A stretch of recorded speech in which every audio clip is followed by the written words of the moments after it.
Garcinia paucinervis es un árbol de la familia Clusiaceae de hábitats muy específicos.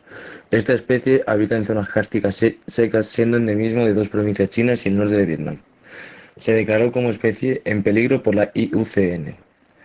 Los factores que afectan a estos individuos son la fragmentación del hábitat, dando lugar a un déficit de individuos heterocigotos, limitación del flujo genético, provocando una depresión endogámica, una baja capacidad de regeneración, una distribución restringida, ya que esta especie vive en suelos calizos a una altura determinada, reducción del número de especies frugívoras que actúan de dispersores, y por último la sobreexplotación, la cual incluye la tala debido a la calidad de la madera.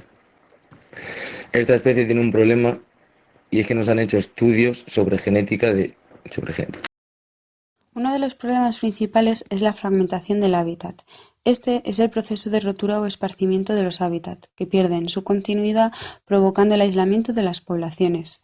Este proceso de fragmentación comenzó hace 40 y 60 años, debido principalmente a la destrucción masiva del hábitat por el ser humano, la tala, la construcción de casas o de carreteras.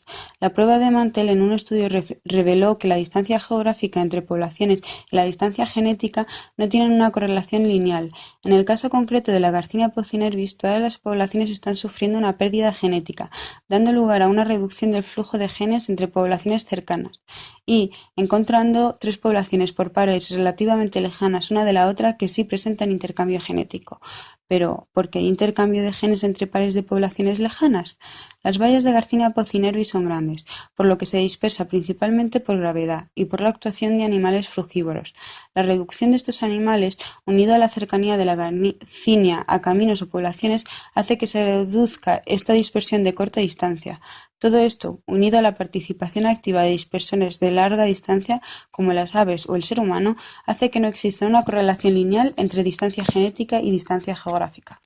El estudio de distintas muestras de Garcinia paucinervis revela que la especie posee problemas de pérdida genética. Son los siguientes: nivel de diversidad genética moderado-bajo, poco intercambio reciente de genes entre pares de población, depresión endogámica, que genera déficit de heterocígotos y se obtiene a través de marcadores microsatélites, seleccionando unos pocos gracias a los cebadores. Y por último, en la causa principal, la disminución de su riqueza alélica provocada por la pérdida de diversidad genética, mostrando también valores de heterocigosidad observada y esperada, así como un FIS positivo y próximo a cero, dando lugar a exceso de homocigotos o déficit de heterocigotos. Nuestra planta tiene dos grandes grupos genéticos. El primer grupo, Clúster 1, está compuesto por 9 poblaciones de Guangxi y una población de Yunnan. Este grupo se subdivide en 3 grupos genéticamente diferenciados.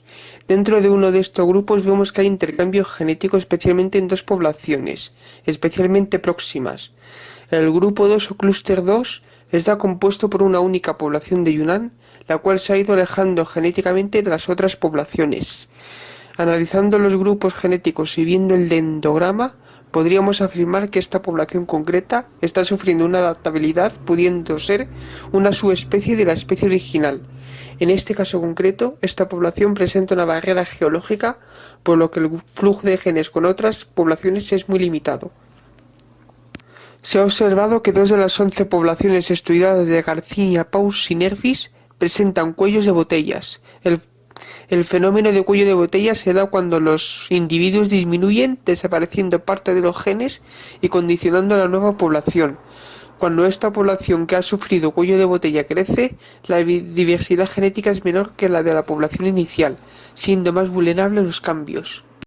Ya hemos comentado anteriormente, uno de los graves problemas de la Garcinia paucinervis es la constante presencia humana, que destruye su hábitat, lo cual podría solucionarse estableciendo una reserva natural o un espacio protegido, donde se busca conservar el medio sin la influencia del ser humano. Otra problemática es la difícil dispersión de semillas, que también podría solucionarse con la propuesta anterior. Teniendo en cuenta el estado de la Garcinia paucinervis, deberían adoptarse medidas para eliminar los factores que están produciendo la amenaza, y llevando a cabo una gestión intensiva o mediante la conservación de semillas en un banco de semillas de todas las poblaciones para así mantener toda la diversidad de la planta, o poder restaurar más tarde.